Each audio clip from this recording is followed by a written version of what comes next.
alert forecast.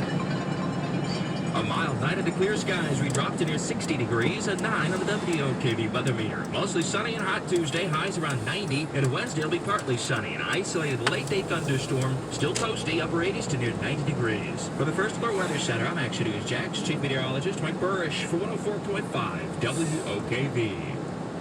Now the three big things you need to know. The scientific model, often cited by the White House, has dramatically raised projections for coronavirus deaths in the U.S. Our Washington insider Jamie Dupree has the full story in his blog at WOKV app. Stocks are closing higher to start the week on Wall Street. The Dow Jones gained 26 points. There's a meteor shower going on through May 28th, but the American Meteor Society says the peak is overnight tonight. It's 7:07. I'm Sarah Thompson.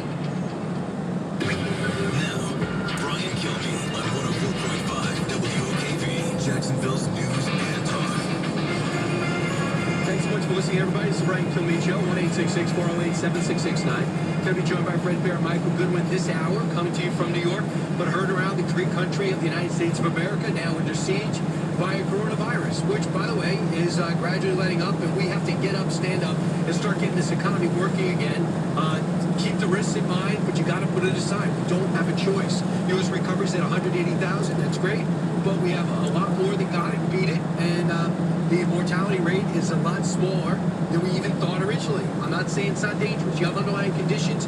You're up there in years. Definitely more dangerous for you. Perhaps shelter in place. But for those who live in America, life is full of risks. And on our worst day, a hell of a lot better than it was 50 years ago, 100 years ago, 200 years ago, when people were sitting there with axes, whips, and wagons trying to earn a living. 44% of Republicans said they would return to normal activities right now. You know how many Democrats? Four.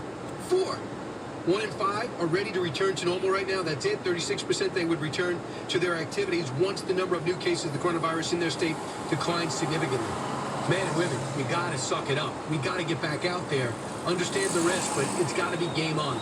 Big three. Now with the stories you need to know, it's Brian's Big Three. Number 3.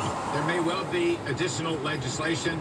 There's kind of a pause period right now. It's a huge package. Let's see how it's doing as we gradually reopen the economy. We probably will have some ideas. Wow, here we go. Phase 4. Both sides dig in, and the administration seems to want to hit pause. Well, unemployment benefits are set to run out in several states. In New York and Kentucky in a week.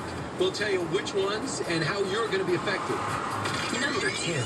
We still need to get in there. We still don't have the virus samples we need. This is an ongoing threat, an ongoing pandemic, and the Chinese Communist Party continues to block access to the Western world, the world's best scientists, to figure out exactly what happened. All right, evidence mounts. China. Doubts on where and how this virus began and spread. And the new information that we have now, the AP reporting on why China kept quiet. It will enrage you. Number 1.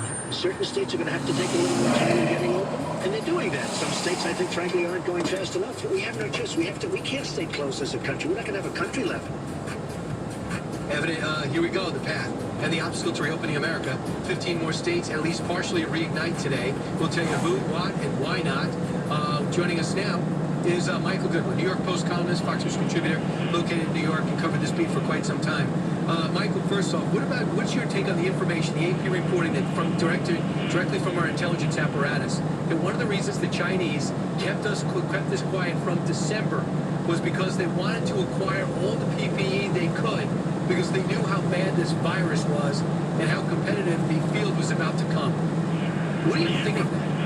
Well, good morning, Brian. I think it makes a certain amount of sense. I mean, we've had some anecdotal evidence of that. I know, for example, in Australia, the Chinese-owned companies in Australia were ordered to send back to China all of the PPEs they could find. Whether they were manufacturing them, I don't know. Some of them may have been. But look, this is the nature of an authoritarian communist regime. It will crush anything or anybody that stands in the way of its objectives. There are no human rights in China. There are the rights that the government allows you to have today and may take them away tomorrow. So it would not be surprising that they would subsume everything, including foreign companies with China ties, of course, to their own companies around the world. They would look to do